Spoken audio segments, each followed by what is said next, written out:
We have got some videos for you here today from Hadan the Mummy, and this one is I'm 37 and I'm ready for a family. Sounds hilarious. Let's get into it.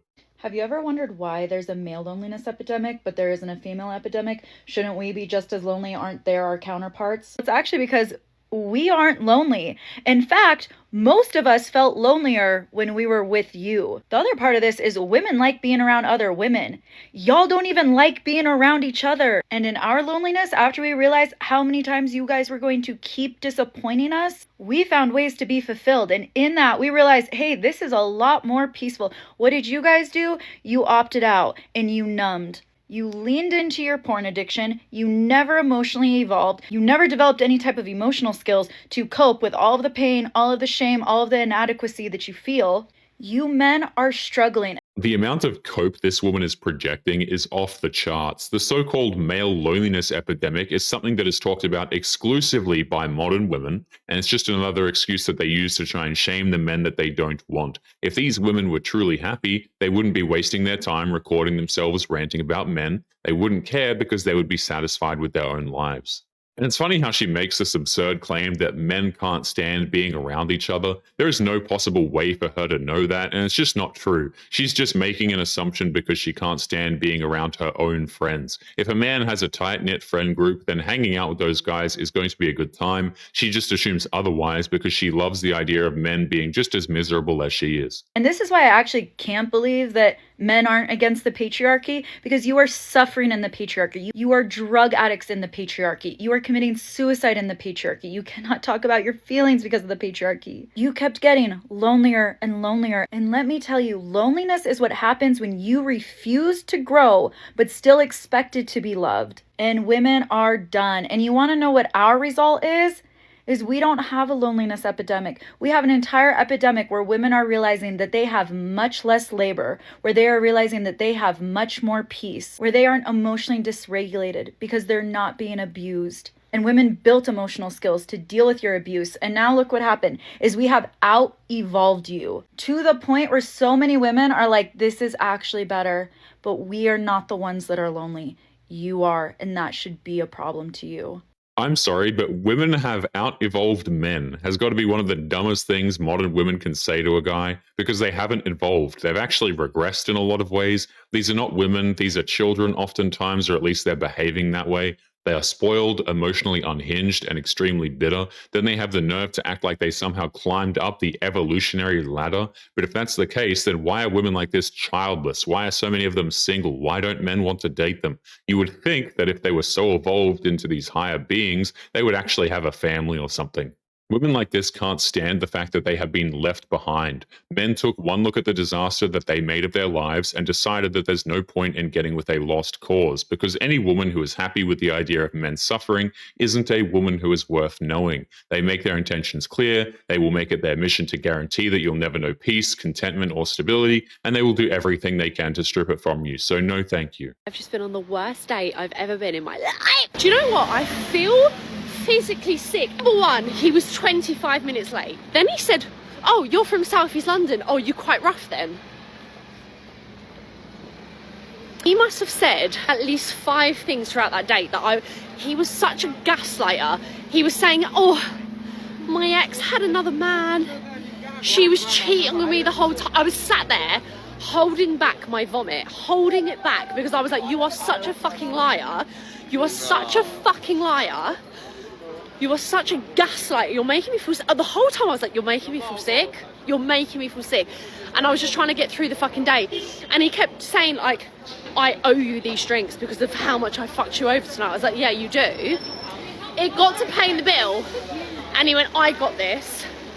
And I went, oh my God, like, thank you. Like, you don't have to. Like, and he went, and he looked at the bill. He looked at the bill. And he went, oh yeah, maybe we should split it. She just got out of a date, is walking down a street at night, intoxicated, while recording herself whining about some date that didn't go her way, and somehow she doesn't see that she could be the problem on this one. But at the same time, this should come as a surprise to nobody. Women like this destroyed the dating market so that the only men available to them are chads who are solely looking for bedroom fun and simps that she can't respect. But even with that, she still feels like she has the right to complain about it.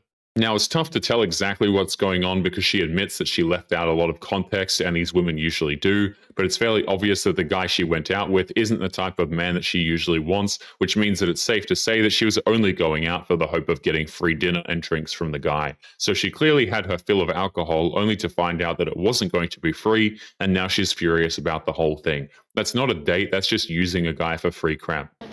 And I laughed because I was like, surely you're not that embarrassing. And he kept asking me how much money I make, what tax bracket are you in? Clearly a higher one than you, babe, that's for fucking sure. I'm so embarrassed. This fucking man, this boy. Oh, how embarrassing. I'm so embarrassed. He looked at the bill and he went, oh, actually, maybe we should split it. I laughed. Obviously, I thought that was a joke. And I went, I was like, thank you so much. He went, no. He's splitting it.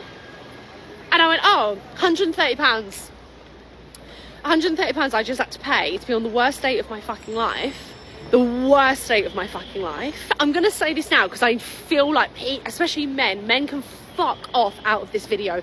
Men are going to go, ooh, we pay for your own date. I didn't ask to go on this date. I didn't ask to go on this fucking date.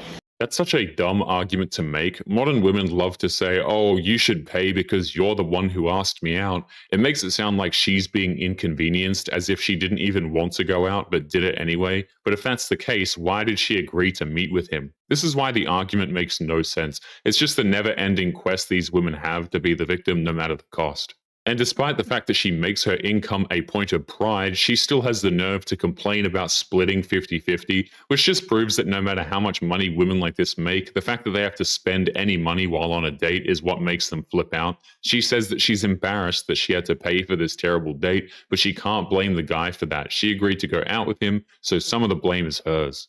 I live in Manchester. I'm currently in London. You've asked me to come into fucking London to go for a drink with you. You've chosen the bar. You've chosen an expensive bar. I'm so embarrassed for him. Do you know what? I will say this much. And I'm not trying to be a dickhead here. Thank fuck I can afford those drinks. It's a lot of money. Thank fuck I can afford those drinks because someone else would have fucked them. At the same time, oh, I feel so... What a fucking cunt. What a cunt. I went tap. And no questions asked, I went tap. And then he went, so, should we go to a salsa bar? And I went, I'm going home. He was like, what? I went, I'm literally going home. I went, I'm so embarrassed for you right now. I was like, I'm going home. That was a test. One thing this woman will never realize is that it doesn't matter how much money she makes or where she goes to drink with her dates. The fact that she's incredibly foul-mouthed makes her instantly unattractive. Nobody knows why these women feel the need to drop obscenities in every single sentence they speak, but it's an immediate turn-off for a lot of men out there. It just shows endless amounts of aggression. Then, to make it worse, she says that everything was apparently just a test, and that's annoying within itself. Men don't go on dates to be tested or studied or interviewed or whatever. If a woman ever feels the need to test a man on a date like that, then that woman is an instant red flag and should honestly just be avoided. That was a test. That was a test. If you're asking me on a date and you're saying to me, oh my God, I've done all these horrible things, I'm going to pay for our drinks. And then you look at the bill and you ask me to pay her, I'm so mortified. I'm so embarrassed. Anyway. I know people are going to have something to say about this, and it is what it is, but the girls that get it, and the girls that don't, and that's fine. I feel like that's my train, and I might be right now. Anyway, safe to say there won't be a second date. Men are fucking trash. I've just wasted so much money and so much time coming into London to go on that fucking date. Oh, I feel sick.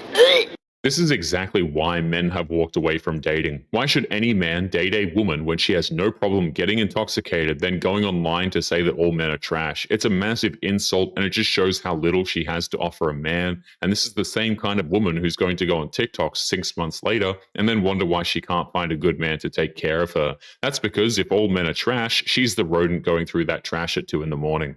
But anyway, guys, we are going to be leaving today's episode there. Don't forget to subscribe on your way out. Click this video that's up on the screen now if you want to see more. Take care of yourselves, and I will see you all in the next one.